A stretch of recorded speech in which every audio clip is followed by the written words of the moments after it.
loneliness and alienation from others actually give rise to various forms of suffering. So for some, the most glaring example or the most glaring expression is addiction. Addiction to many different things. Some people are addicted to drugs. Some people are addicted to alcohol. Some people are addicted to adrenaline. So in my case, I developed a crippling addiction to busyness. I do everything to keep myself intensely busy. But actually, in reality, I was running away from life. That was what I was doing until I could no longer run away and I have to face myself.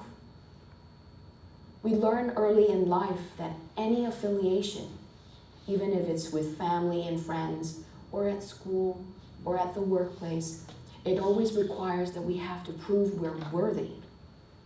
We're under pressure to compete with each other, to get ahead, to stand out as intelligent, attractive, capable, powerful, or wealthy. Someone is always keeping score. After a lifetime of working with the poor and the sick, Mother Teresa had a surprising insight, and this is what she said. The biggest disease today is not leprosy or tuberculosis, but rather it is the feeling of not belonging.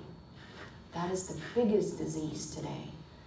So in our own society, this disease actually has reached epidemic proportions. We long to belong and to feel as if, we don't deserve to.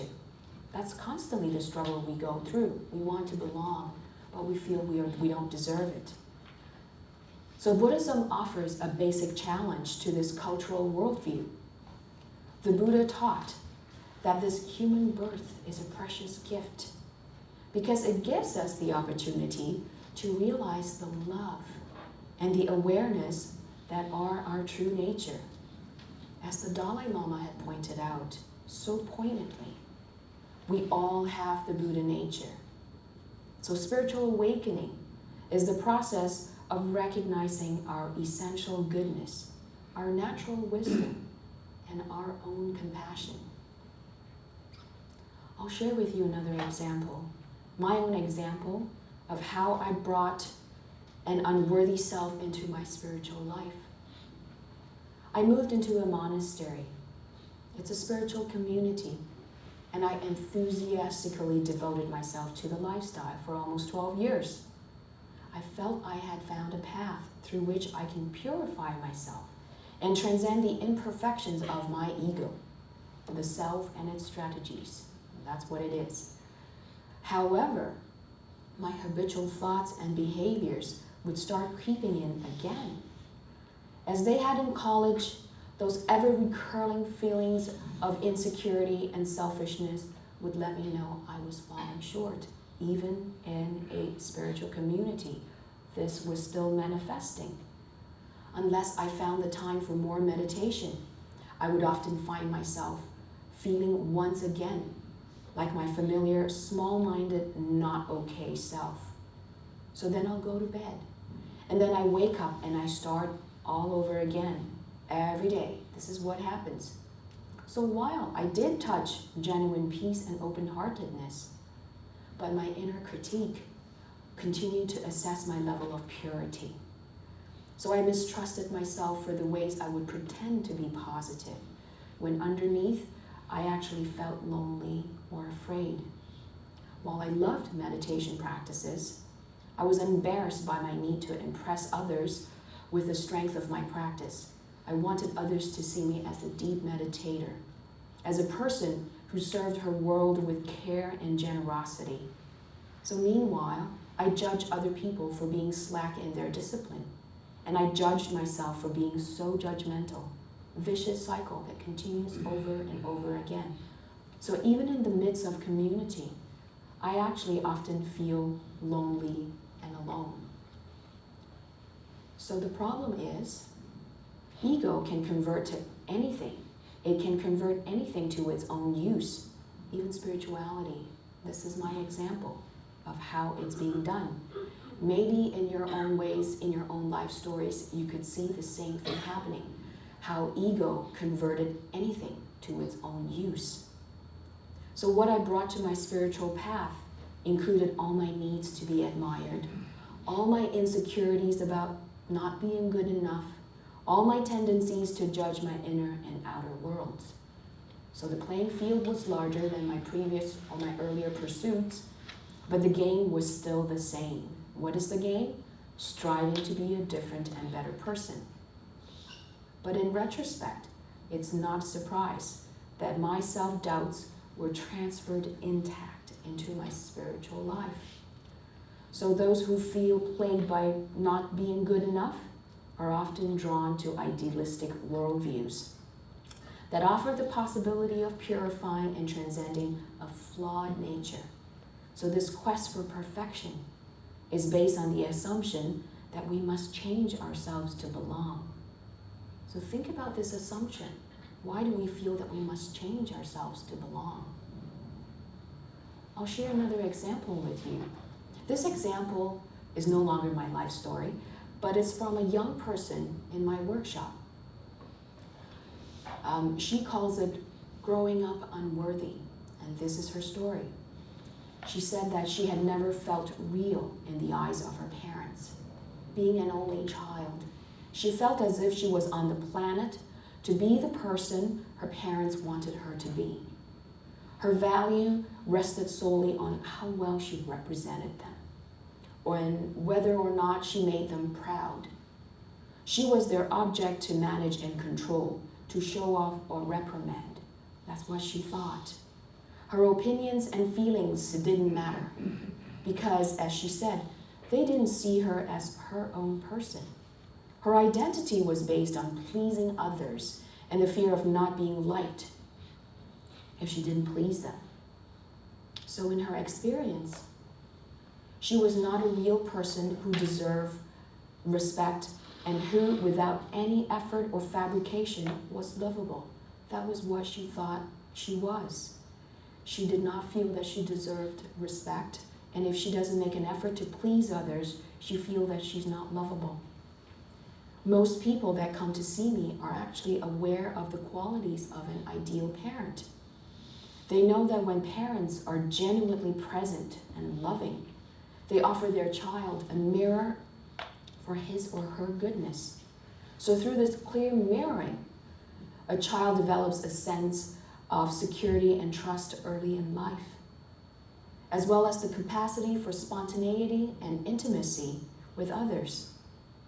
But when these parents examine their own wounds, they recognize how, as children, they did not receive the love and the understanding they yearned for too.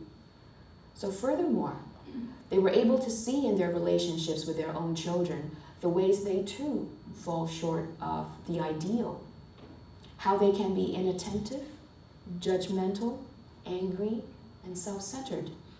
So our imperfect parents also had imperfect parents of their own. Fears, insecurities, and desires get passed along for generations to generations. So parents want to see their offspring make it, and in ways that are important to them. Or they want to see, or they want their children to be special, which in our competitive culture means being more intelligent, more accomplished, more attractive than other people. They see their children actually through filters of fear. What is one of these fears? They might not get into a good college, or they might not be successful. Or they may see their children through filters of desire. Will they reflect good on us? Will they reflect well on us? Therefore, as messengers of our culture, parents usually convey to their children that anger and fear are bad, that their natural ways of expressing their wants and frustration are unacceptable. In abusive situations, the message is, you are bad. You are in the way. You are worthless. You might hear some of these words. But even in less extreme situations, most of us learn that our desires and our fears and views don't carry much weight. and that we need to be different and better if we are to belong. Another example from a young person, and his name is Jeff. When Jeff whined or he acted clingy, a look of irritation and disdain is written all over Jeff's mother's face. Jeff didn't remember exactly what she said, but her whole expression told him, "Don't be so needy." So Jeff's mother felt irritated by his weakness. So our culture, with its emphasis on self-reliance and independence, had reinforced this message. So despite his understanding, Jeff still felt that having needs made him unappealing, undesirable, even bad. So as in the case for most of us, any feeling of need brought up shame. So even the word needy made Jeff cringe. Look at yourself and ask yourself this question maybe through your life as you're growing up. This word needy, what does it conjure up in your mind? So by teaching us that something fundamentally is wrong with us, our parents and culture carry forth the message of Eden, as you know from the Bible, the Garden of Eden. So as we internalize this view of our nature, we become ensnared in the trance of unworthiness. We can spend years and decades of our life trying to be who they wanted us to be, trying to be good enough to re-enter the garden. So how do we manage the pain of inadequacy? We do whatever we can to avoid the raw pain of feeling unworthy. Each time our deficiencies are exposed to ourselves or others, we actually react and we're anxious to cover our nakedness like Adam and Eve after the fall. So over the years, we each develop a particular blend of strategies which are designed to hide our flaws and compensate for what we believe is wrong with us. We embark on one self-improvement project after another. We strive to meet the media standards for the perfect body and looks by coloring out the gray, lifting our face, being on a perpetual diet. We push ourselves to get a better position at work. We exercise, taking enriching courses of study. We meditate. We make lists. We volunteer. We take workshops. That's what we always do. Certainly, any of these activities can be undertaken in a wholesome way. But very often, if you look at our underlying motivation, they're actually driven by anxious undercurrents of not good enough. Rather than relaxing and enjoying who we are and what we're doing, we're comparing ourselves with an ideal and trying to make up for the difference.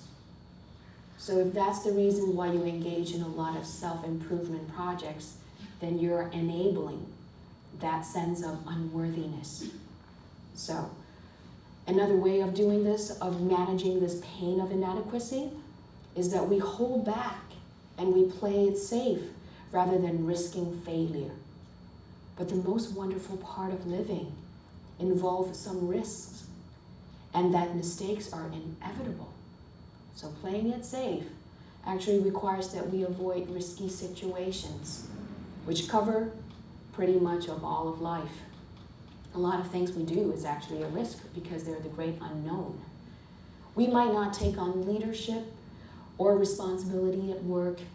We might not risk being really intimate with others. We might hold back from expressing our creativity, from saying what we really mean, from being playful or affectionate. We withdraw from our experience of the present moment. We pull away from the raw feelings of fear and shame by incessantly telling ourselves stories about what is happening in our lives. We constantly tell ourselves stories. We keep certain key themes going. What we have to do, what has not worked out, what trouble might lie ahead, how others are viewing us, how others are or are not meeting our needs, how others are interfering or letting us down. Sounds familiar? This thought stream constantly going through our heads, and we're